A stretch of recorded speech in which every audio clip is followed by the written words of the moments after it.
Julia, seriously? You're still using that ancient phone from 2018?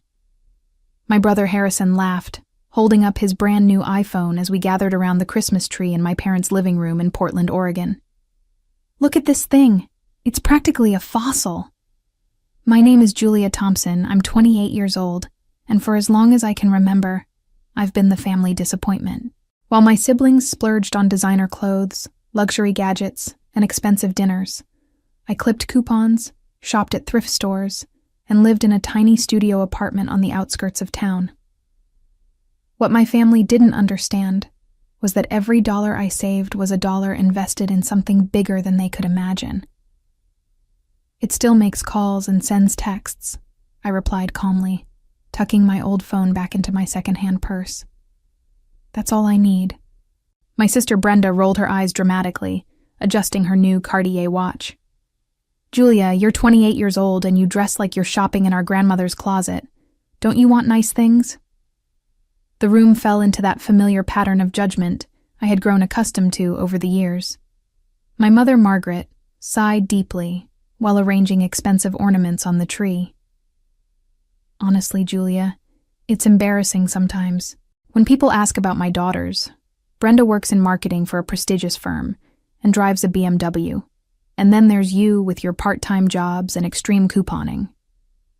My father, David, nodded in agreement from his leather recliner.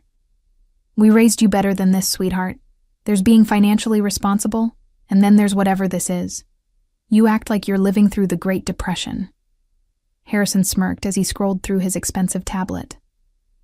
Remember when she brought her own tea bags to that upscale restaurant for my birthday?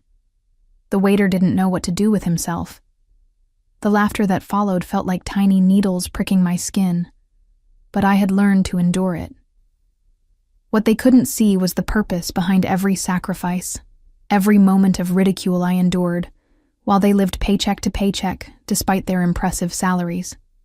While they accumulated debt to maintain their lifestyles, I was building something extraordinary in the quiet hours after my part-time shifts ended.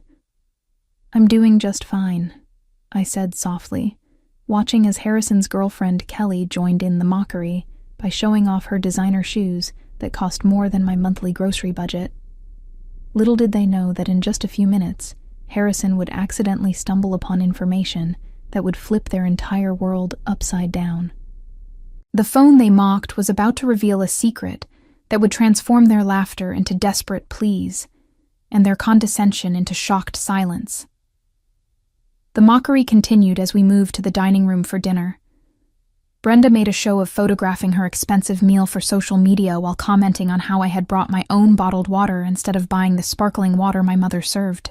Julia's always been different, Margaret explained to Kelly, Harrison's girlfriend, as if I weren't sitting right there. Even as a child, she would save her allowance instead of spending it like normal kids. We thought she'd grow out of it, but here we are.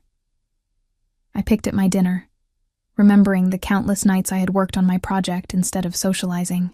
While my family attended expensive concerts and took lavish vacations they couldn't afford, I spent my evenings in my tiny apartment, surrounded by coding books and my laptop, developing what would become the most successful budgeting app of the decade.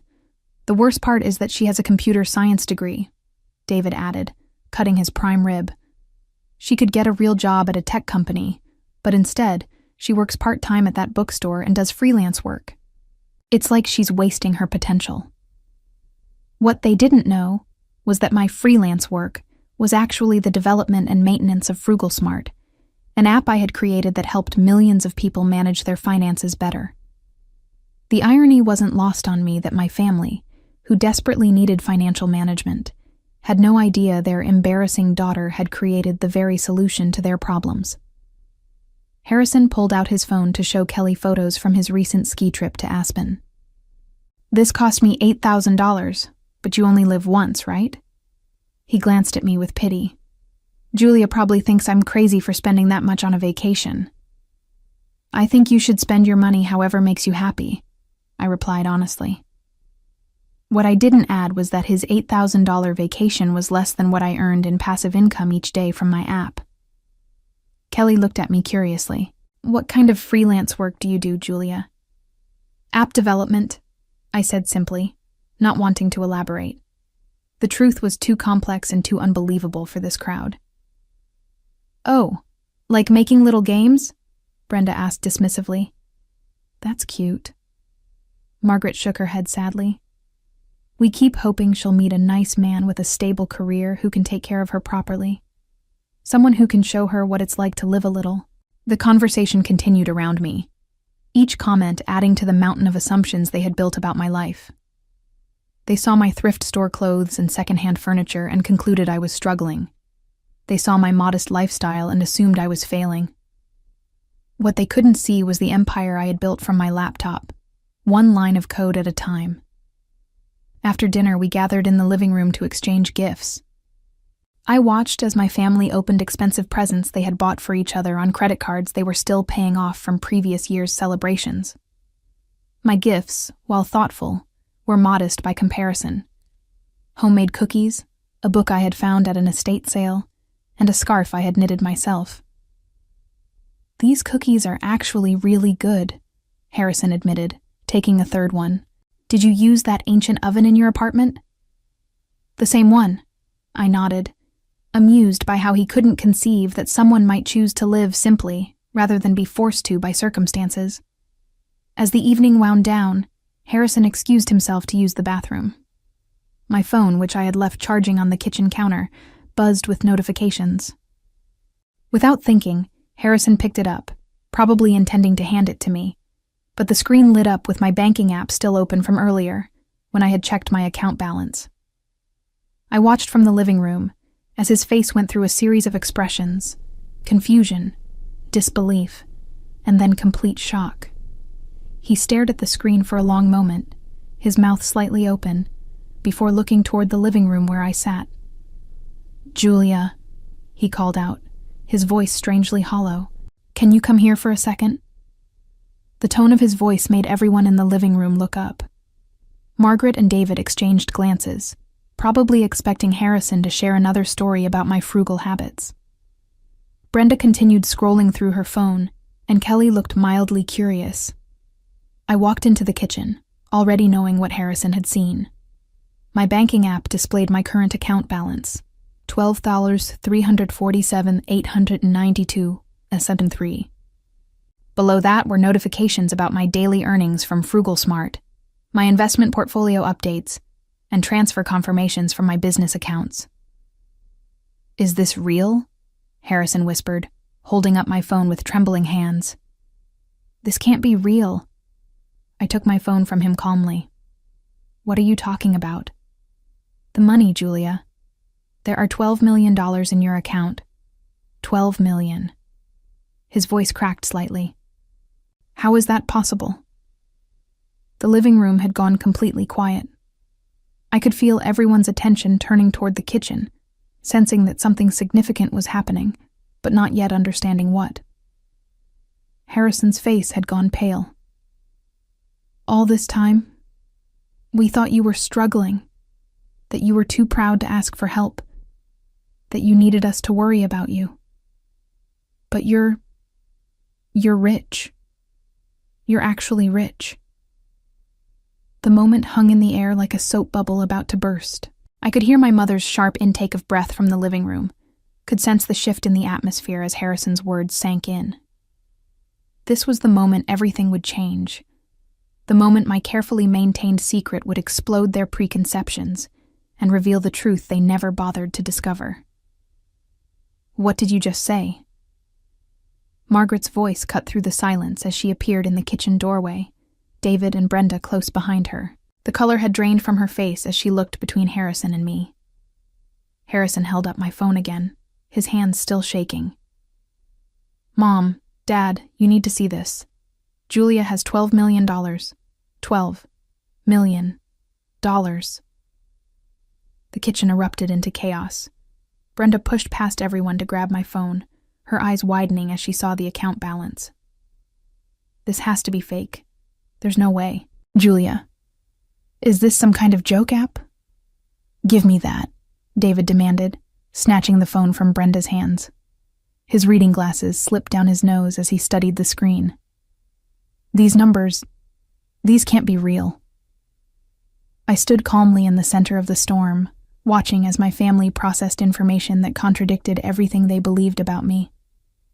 Margaret gripped the kitchen counter, her knuckles white. Julia, explain this right now. Where did this money come from? I developed an app, I said simply. It's been quite successful. An app? Harrison's voice pitched higher. What kind of app makes $12 million? A budgeting app called Frugal Smart. Maybe you've heard of it. The silence that followed was deafening. I watched as recognition dawned on their faces. Frugal Smart wasn't just any app. It was the app that had been featured on every major financial news show, the one that had disrupted the personal finance industry, the one that celebrities and financial experts recommended. Brenda's mouth fell open. You're telling me that you created Frugal Smart? The app that Oprah talked about? The one that was on the cover of Time magazine? The same one, I confirmed, taking my phone back from David's limp grasp. Margaret stumbled backward, catching herself against the wall. But you live in that tiny apartment. You shop at thrift stores. You clip coupons like some kind of person who understands the value of money, I finished. The app teaches people to live below their means, to save and invest wisely.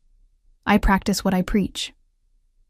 Harrison ran his hands through his hair, pacing in the small kitchen. All this time, while we were giving you advice about getting your life together, you were sitting on $12 million? While you were laughing at my lifestyle choices and calling me an embarrassment, I corrected. Yes. David's businessman facade cracked completely. Julia, honey, if we had known... You would have treated me differently, I interrupted. Which is exactly why I didn't tell you. Kelly, who had been silent through the entire revelation, finally spoke up. So when Harrison spent $8,000 on that ski trip, you could have paid for it without even noticing? I nodded. I make more than that in daily passive income from the app. The room fell silent again as the implications sank in. Every joke about my old phone, every comment about my thrift store clothes, every expression of pity for my supposed financial situation, all of it had been based on complete ignorance of my actual circumstances. Brenda's expression shifted from shock to something calculating. Julia, this changes everything. We're family. Families should support each other. I raised an eyebrow. Support each other? Like how you supported me when you called my lifestyle embarrassing at every family gathering? That was different, Margaret said quickly, her tone becoming wheedling. We were just concerned about you. We wanted what was best for you. What's best for me apparently wasn't good enough for you, I replied, until you found out it came with a bank balance you approved of. The transformation in my family's behavior was immediate and nauseating to watch. Within minutes of discovering my wealth, the same people who had spent years mocking my choices were suddenly full of praise and newfangled concern. You know what, Julia? I always admired your discipline, David said, his voice taking on a tone I had never heard before. Your mother and I were just saying the other day how smart you were to live so modestly. I almost laughed at the blatant lie. Really? Because 30 minutes ago you said my lifestyle was embarrassing. Margaret jumped in quickly. We were just worried about you, sweetheart.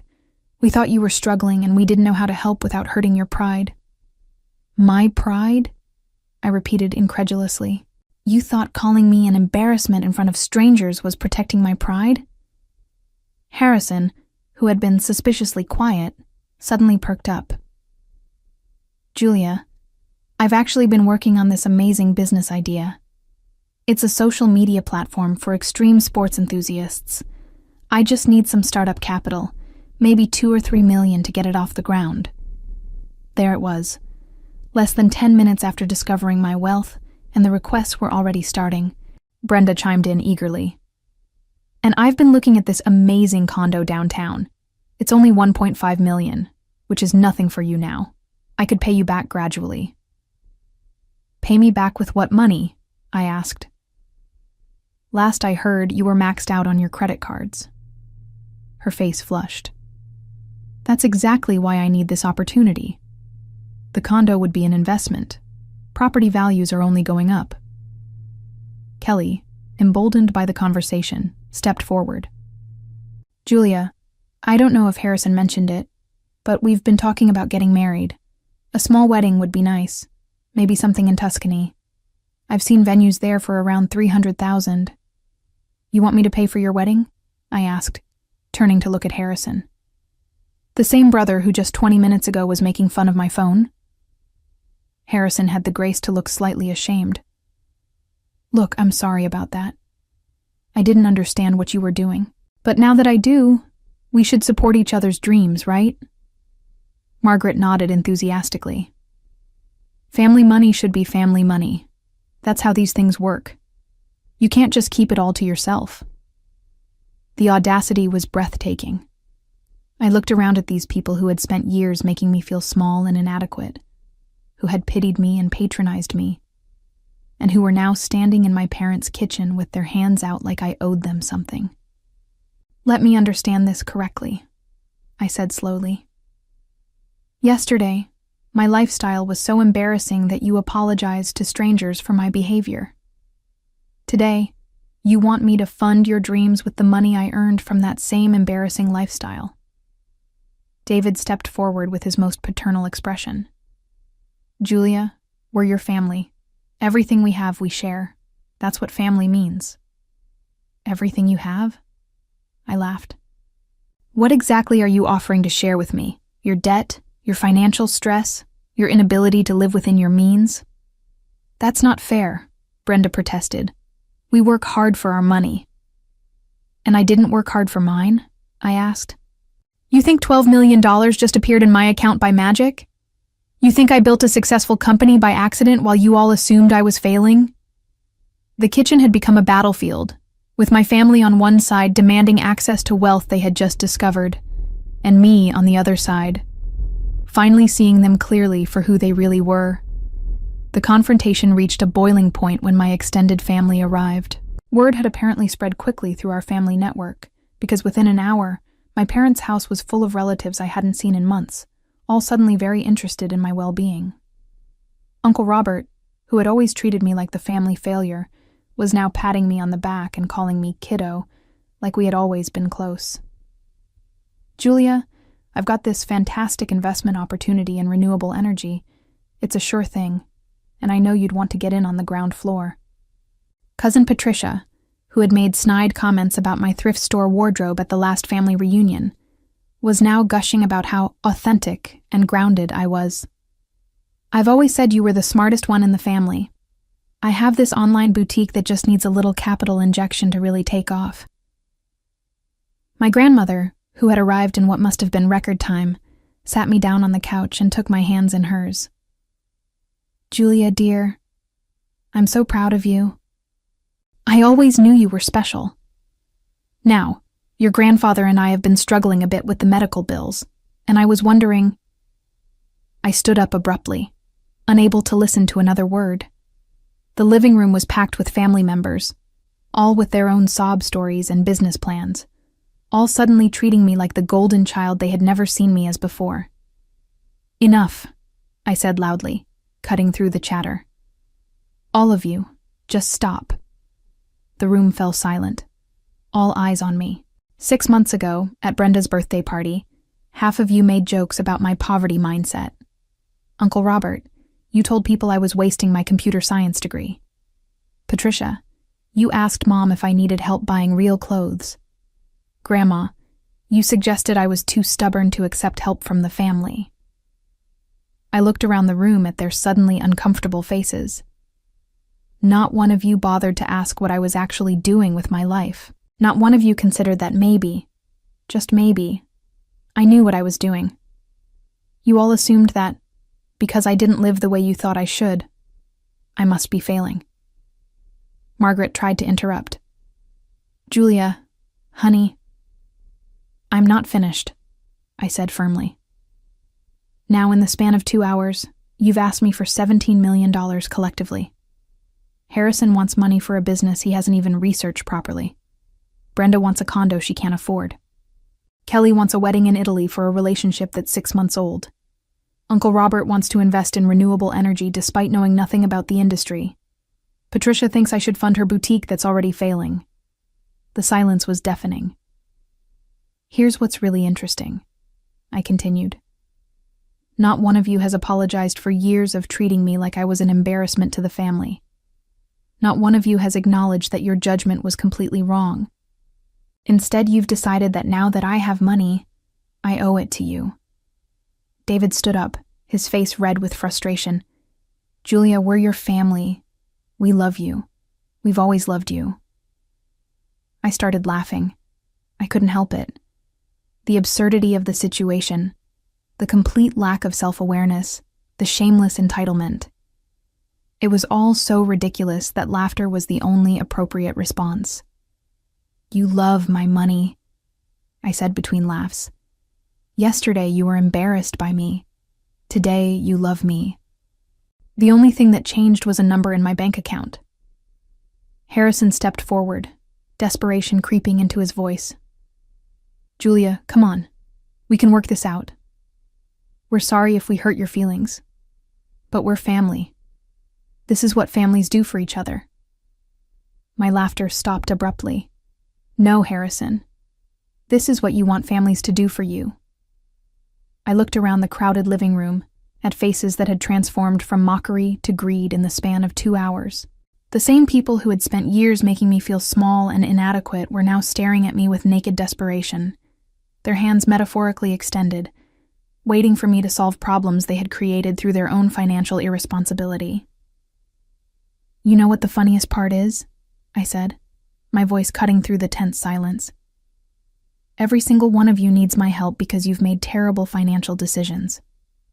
Harrison, you've blown through 3 jobs in 2 years because you keep taking expensive vacations instead of focusing on your career.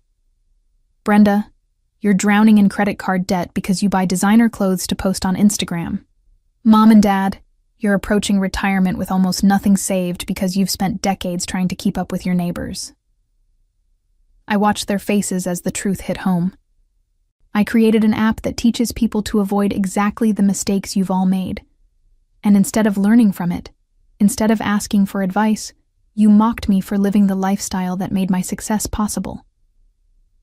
Margaret's voice was pleading now. Julia, we made mistakes. We can admit that. But family forgives. Family helps each other. Family respects each other, I shot back. Family doesn't spend years tearing someone down and then expect a bailout when it's convenient. I walked to the front door and opened it wide. The December air rushed in, carrying with it the scent of snow and the promise of a fresh start. Here's my final answer to all of your requests, I said, turning back to face the room full of shocked relatives. No. No to the business investments, no to the condo, no to the wedding, no to the medical bills, and no to every other hand you're going to stick out. You can't be serious, Harrison said, his voice cracking. Dead serious. The same determination you all mocked is the same determination that's going to keep my money exactly where it is, with the person who earned it. The explosion of outrage was immediate and predictable. This is ridiculous, Uncle Robert shouted, his face turning purple. You can't just hoard wealth while your family struggles.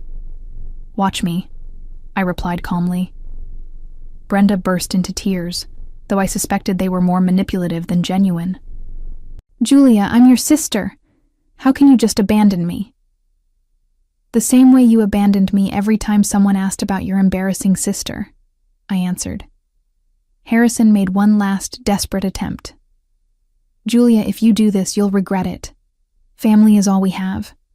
Money doesn't last forever. I smiled at him, the same brother who had made fun of my phone just hours earlier. You're right, Harrison. Family is all we have, which is why it's so important to choose wisely. The implications of my words hung in the air. I wasn't just refusing their requests. I was cutting them off entirely. "You're making a huge mistake," David said, his voice cold with anger. "We won't forget this." "Good," I replied. "I hope you remember it every time you're tempted to judge someone based on their appearance or lifestyle choices." Patricia tried a different approach. "Julia, think about what your success could mean for the whole family. We could all be better together." "We could have been better all along," I said. "But you chose mockery over support, judgment over curiosity, and assumptions over actual conversation. That was your choice. This is mine." I gestured toward the open door. "I have work to do. My app won't manage itself, and unlike some people, I believe in earning what I have." One by one, they filed out, their faces showing various combinations of shock, anger, and disbelief. Harrison was the last to leave, pausing at the door to look back at me. "This isn't over, Julia." "Yes," I said, closing the door firmly behind him. "It is." In the months that followed, my family faced the harsh consequences of their years of poor financial decisions and cruel treatment. Harrison's attempt to launch his extreme sports social media platform failed spectacularly when investors realized he had no actual business plan beyond people like extreme sports. He burned through his remaining savings trying to convince venture capitalists to fund his half-baked idea, ultimately having to move back in with our parents when he couldn't make rent. Brenda's financial situation deteriorated rapidly without the bailout she had expected, forcing her to declare bankruptcy and move into a studio apartment while working 2 part-time jobs to pay off her massive credit card debt. Margaret and David discovered that their retirement dreams were impossible without my financial support, requiring them to continue working well into their 70s while watching their friends enjoy the golden years they had assumed my money would provide. The extended family members who had shown up with their hands out found themselves dealing with their own financial crises without the safety net they had taken for granted, learning too late that entitlement and poor planning make for a toxic combination. As I sat in my home office that evening, surrounded by the same modest furnishings that had once been a source of family shame, I reflected on how their mockery had ultimately strengthened my resolve and sharpened my focus on what truly mattered. The revenge wasn't in denying them money. It was in proving that the lifestyle they had ridiculed was actually the foundation of genuine success and happiness.